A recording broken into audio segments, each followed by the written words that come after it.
Good morning students, let's try chemistry. आज की हमारी वीडियो है बेटा चैप्टर बायोमोलिक्यूल्स के इम्पोर्टेंट क्वेश्चंस।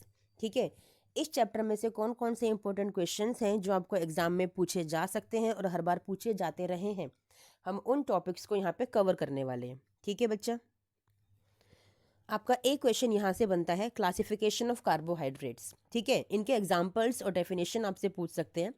मोनोसेकेराइड्स, जिनमें आपकी सिंपलर यूनिट होती है, किसी भी एक पर्टिकुलर यूनिट, जो मोनोसेकेराइड की यूनिट बनती है ना, वो इसमें एक यूनिट होती है। ठीक है, ग्लूकोज, फ्रक्टोज और राइबोज इसके एग्जांपल्स हैं। फिर होते हैं सेकंड आपके ओलिगोसेकेराइड्स। ठीक है, जहाँ पे 2 से लेकर 10 तक की मोनोसेकेराइड यूनिट्स अटैच्ड होती हैं। ठीक है, जैसे कि आपका जो एग्जाम्पल बनेगा इसमें, यहाँ पे आपका माल्टोज, जहाँ पे 2 यूनिट्स ज्वाइन होती हैं ग्लूकोज की। ठीक है, सुक्रोज आपका ग्लूकोज और फ्रक्टोज से मिलकर बनता है। ठीक है, पॉलीसेकेराइड, जहाँ पे मोर देन 10 यूनिट्स आपके अटैच हो जाती हैं, और इसके एग्जांपल्स जो हैं आपके, that is starch, cellulose, glycogen, gums etcetera.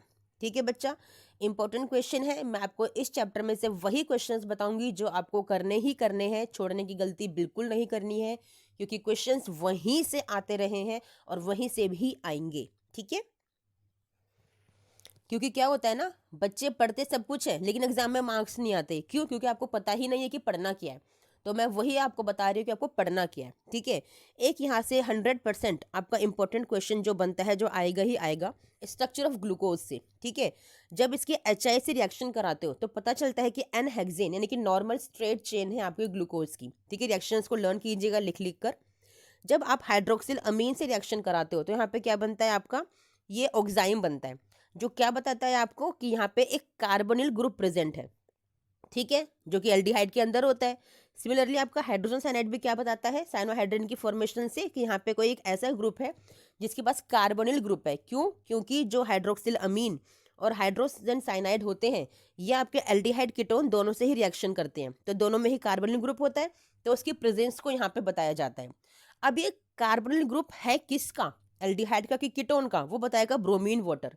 कैसे? क्योंकि ये रिएक्शन करेगा तो बनाएगा कार्बोक्सिलिक एसिड, तो एल्डिहाइड से ही आपका कार्बोक्सिलिक एसिड बन सकता है in the presence of bromine water. तो यहाँ पे क्या पता चलता है कि जो कार्बोनिल ग्रुप आपको पता चला था इस केस के अंदर, वो यहाँ पे कौन सा निकला, आपका एल्डिहाइड का निकला। ठीक है बच्चा, इसके बाद जब आपने एसिटिक एनहाइड्राइड से रिएक्शन कराई तो इसने क्या बताया, पेंटा एसिटेट फॉर्म करके ये बताया कि जो सेकंड से लेके 6 नंबर के जो कार्बन्स हैं वहां पर आपके 5 OH ग्रुप्स यानी कि अल्कोहलिक ग्रुप्स प्रेजेंट हैं। ठीक है, फिर जब ऑक्सीडेशन किया गया इनका नाइट्रिक एसिड के साथ, ठीक है, तो क्या पता चला, ग्लूकोनिक एसिड फॉर्म, आपका ये सैक्योरिक एसिड फॉर्म हुआ, जिससे आपको ये पता चला कि जो आपके 5 आपको ये अल्कोहलिक ग्रुप पता चले थे, वो सारे के सारे कैसे हैं, प्राइमरी अल्कोहल्स हैं। प्राइमरी अल्कोहल का मतलब क्या है कि हर अल्कोहलिक ग्रुप एक ही कार्बन से अटैच्ड है। समझ में आया बच्चा? चलिए, ये था आपका most important question of this chapter.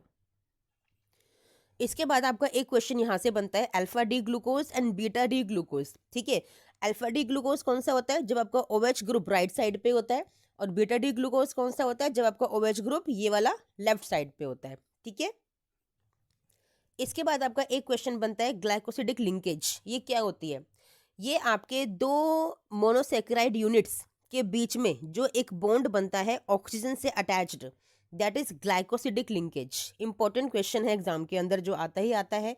ठीक है, इसके बाद आपका एक नंबर का क्वेश्चन बनता है what are amino acids.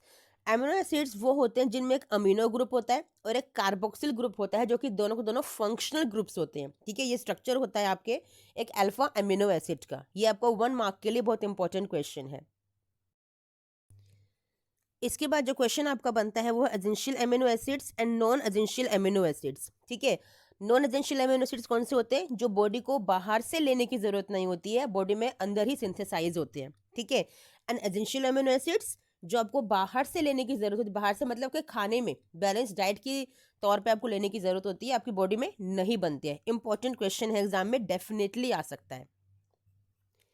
Next question है आपका ज्यूटर आयन। ठीक है, ज्यूटर आयन क्या होता है, जब ये अमीनो और कार्बोक्सिलिक ग्रुप एक ही कार्बन से अटैच्ड होते हैं, ठीक है ना, तो आपका जो यहाँ पे ये कार्बोक्सिलिक वाला H ग्रुप है ना, ये प्रोटॉन यहाँ पे डोनेट किया जाता है इस अमाइन ग्रुप को, ठीक है ना। तो इस ड्यूटर आयन का फॉर्मेशन होता है। ये मैंने आपको वहाँ भी सिखाया था ऑर्गेनिक केमिस्ट्री के अंदर, ठीक है। ये इंपॉर्टेंट है ड्यूटर आयन। फिर है आपका पेप्टाइड बॉन्ड, यहाँ से क्वेश्चन आपको देखने के लिए मिलेगा ही मिलेगा। पेप्टाइड बॉन्ड या फिर पेप्टाइड लिंकेज क्या होती है? जब आपके प्रोटीन्स अल्फा एमिनो एसिड्स, ठीक है, प्रोटीन्स जो कि पॉलीमर्स हैं आपके अल्फा एमिनो एसिड्स के, ये एक दूसरे से कनेक्टेड होते हैं किसके थ्रू? इस CO एंड NH बॉन्ड के थ्रू। इसी बॉन्ड लिंकेज को कहा जाता है पेप्टाइड लिंकेज। समझ में आया? इंपॉर्टेंट क्वेश्चन है, एग्जाम में हर बार ही देखा गया है और इस बार भी आने के पूरे चांसेस है बेटा। इसके बाद यहाँ से आपको एक क्वेश्चन इंपॉर्टेंट है, प्राइमरी स्ट्रक्चर ऑफ प्रोटीन, जो कि ग्लोबुलर प्रोटीन का एक पार्ट है, और secondary structure of protein. Primary structure क्या होता है? ये जो कि सिंपल एक कोइलिंग है एक सिंगल हेलिक्स स्ट्रक्चर की, ठीक है। It's a primary structure of protein जो कि हाइड्रोजन बॉन्ड्स से अटैच्ड होते हैं। इंपॉर्टेंट क्वेश्चन है यहाँ से। इसके बाद है डबल हेलिक्स स्ट्रक्चर, जो कि बीटा प्लेटेड शीट्स होती हैं आपकी। ये 2-3 प्राइमरी स्ट्रक्चर्स आपस में अटैच हो जाते हैं कोइलिंग की तरह, ठीक है ना, और आपस में हाइड्रोजन बॉन्ड्स से देख लो अटैच्ड है, तो इसको बोलते हैं डबल हेलिक्स स्ट्रक्चर या फिर beta pleated sheet of protein, ठीक है।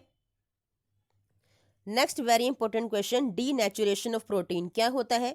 जब प्रोटीन के स्ट्रक्चर में pH लेवल चेंज करने से या फिर टेम्परेचर चेंज करने से कोई भी फोल्डिंग अनफोल्डिंग हो जाती है, क्योंकि आपने देखा ना प्राइमरी स्ट्रक्चर आपका इस तरह से फोल्डिंग वाला होता है, तो ये स्ट्रेट ऐसे हो जाता है आप टेम्परेचर या pH जब चेंज करोगे, तो वो उसे बोलते हैं डीनेचुरेशन ऑफ प्रोटीन। और इसका बेस्ट एग्जाम्पल है आपका बॉइलिंग ऑफ एग, ठीक है। इंपॉर्टेंट क्वेश्चन है। इसके बाद 1 मार्क में क्वेश्चन आता है, व्हाट आर एंजाइम्स? एंजाइम्स आपके बायो कैटलिस्ट होते हैं बेटा, ठीक है। Bio catalyst means biologically as a catalyst जो वर्क करते हैं, दोज आर एंजाइम्स, ठीक है। फिर आपका 2 मार्क्स में क्वेश्चन ये बनता है, फैट सोल्युबल विटामिन कौन से होते हैं? जो कि आपके ADEK होते हैं। और वाटर सोल्युबल विटामिन कौन से होते हैं? आपके B and C, ठीक है। इंपॉर्टेंट क्वेश्चन है, एग्जाम में हर बार ही देखा गया है, इस बार भी आ सकता है।